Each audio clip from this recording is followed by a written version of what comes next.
Québec. On est toujours là pour vous tenir au courant de ce qui se passe dans la ville, ce qui se passe dans le coin.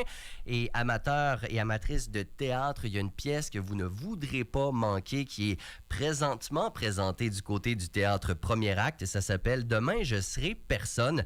C'est un plaisir de pouvoir en parler avec le metteur en scène Philippe Soldevilla. Bonjour Philippe, comment ça va ce matin? Ça va très bien, très bien. Super content de pouvoir te parler. C'est une pièce de théâtre qui découle d'un texte de Saria Bazin.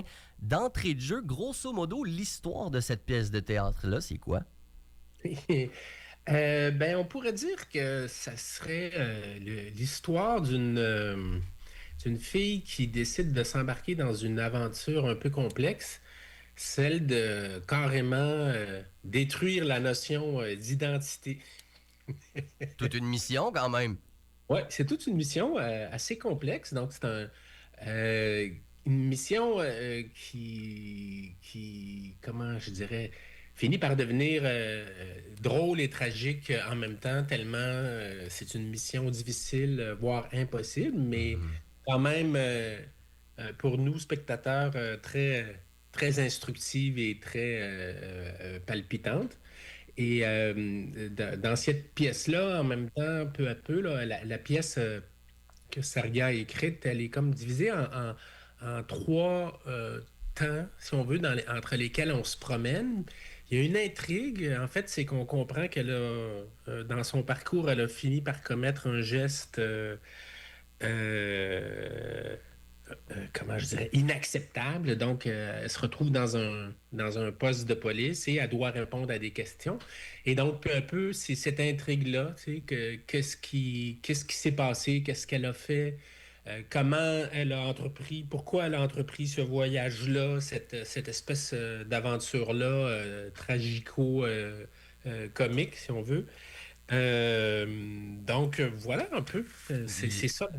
Ça a l'air assez intéressant comme sujet, puis ça touche tout le monde. Je pense l'identité en général, c'est souvent une espèce de carcan d'ego dans lequel on se forme, et des fois, c'est intéressant de réfléchir au sujet. Saria Bazin l'a fait.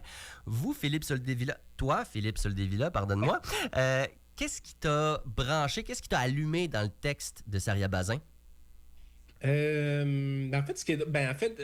que depuis le début, moi, j'ai eu le privilège, parce que moi, je dirige le théâtre Sortie de Secours, et cette pièce-là, c'est une coproduction entre Sortie de Secours, qui est une vieille compagnie de Québec, et le théâtre, et la compagnie Excentrée de Saria, qui, elle, est basée dans Charlevoix. Ouais.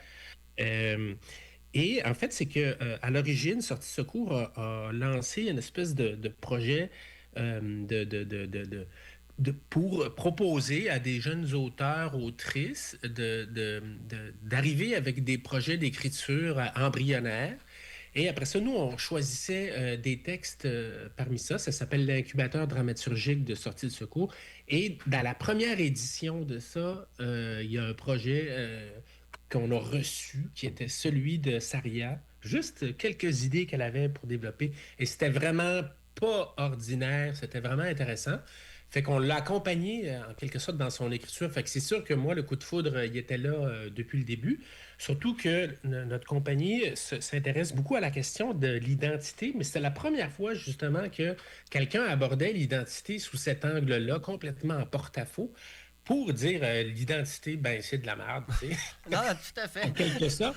Parce que tu sais, moi, de mon côté, la question d'identité, mettons, moi, je suis un fils d'immigrants espagnols. Fait que moi, l'identité, c'est les origines, c'est les racines, c'est ce que tu essayes de transmettre à tes enfants, tout ça.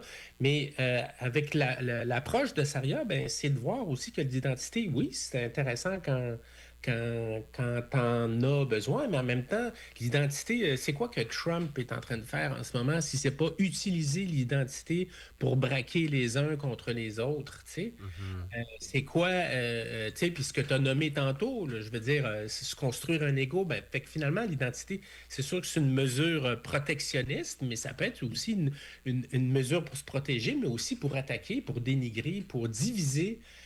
Fait que c'est vraiment intéressant là, le texte de Saria. Ouais. Et justement, on le dit, l'ego, c'est souvent une carapace, ça nous protège. Effectivement, ça peut aussi servir à attaquer, mais dans le cas de Saria, d'être sur scène et de, en tout cas, j'imagine, tenter de l'enlever, cette identité-là et cet ego-là, ça doit quand même être tout un exercice. Est-ce qu'elle est seule sur scène? Oui, ah oui, puis elle est formidable, là.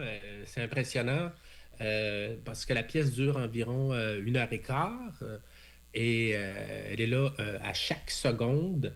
Il n'y a pas de changement de costume, donc il y a quelques rôles à travers ça qu'elle joue.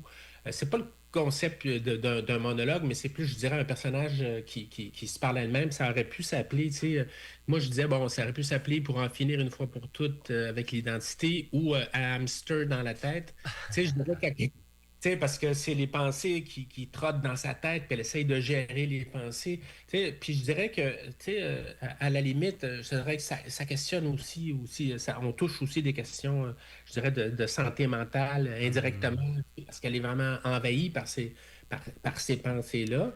Puis c'est sûr que aussi la situation de Saria par rapport à la question identitaire est vraiment intéressante, puis je dirais instructive pour nous qui faisons partie d'une majorité, disons ça, blanche, Mhm, là, c'est une majorité, tu sais. mhm.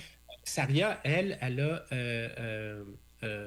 un grand-père qui est haïtien, donc ça fait en sorte que sa couleur de peau est différente. Donc, Mhm. elle se fait associer des fois à des origines qu'elle n'a pas. Donc, ce que je veux dire, c'est qu'elle, elle est poignée à quelque sorte à devoir, comme beaucoup de personnes qui sont racisées, à devoir raconter leur histoire aux gens. Tu viens d'où?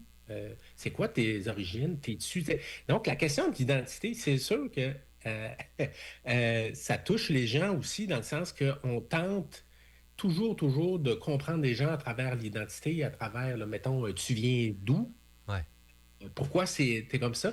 Donc, c'est vraiment le fun pour ça, tu sais, puis c'est ça qui est le fun dans l'art, dans le théâtre, c'est que tu es capable de voir des points de vue, tu es capable de voir, ah, OK, c'est ça qu'elle, elle vit, là.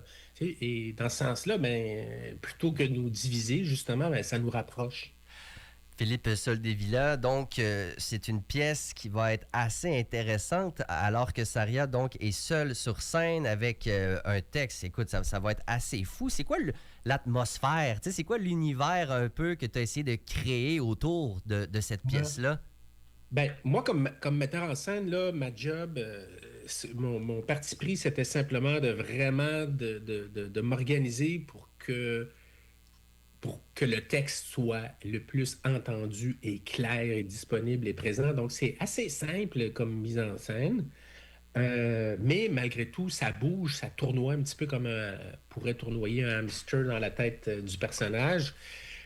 Euh, et je dirais, il y a comme une atmosphère parce qu'il y a la musique aussi de Jules Bastin-Fontaine qui est là, je dirais que c'est comme si, on dirait qu'il y a des fois j'ai l'impression qu'il y a comme deux tracks dans la pièce, c'est comme il y a une espèce de drame qu'on sent qui est là, qui est présent, mais en même temps, il y a tellement d'autodérision et d'humour dans le texte de Saria que ça se construit, ça se déconstruit, c'est drôle, finalement, c'est pas drôle, c'est tragique. C'est vrai qu'il y a des gens les gens rient beaucoup, puis, il y a des gens qui ont dit qu'ils ont été très émus pendant les représentations. Donc, je dirais que ça se promène beaucoup d'un extrême à l'autre, ce qui fait que c'est une facture d'écriture et puis d'atmosphère puis de show vraiment particulière. En tout cas, le public, là, pour l'instant, je pense qu'hier, c'était notre troisième représentation et depuis le début, on est plein. Ben, Donc, tu sais, donc, rire et pleurer, c'est un peu ça la vie aussi, là. Les ouais, deux hein, font partie de la vie. moi, j'avoue que j'adore ça, là. Tu sais, quand tu vois un film, quand tu vois n'importe quoi et que tu passes de l'un à l'autre, je me dis, OK, parfait, j'aime ça. Ah non, tout à fait. Ça veut dire qu'on a touché une corde absolument et qu'on l'a fait vibrer pas à peu près. Philippe Soldevilla, donc metteur en scène pour la pièce Demain je serai personne. C'est présenté au théâtre Premier Acte jusqu'au 18 octobre. Il y a des représentations à quelle fréquence? Comment on fait pour aller voir cette pièce-là?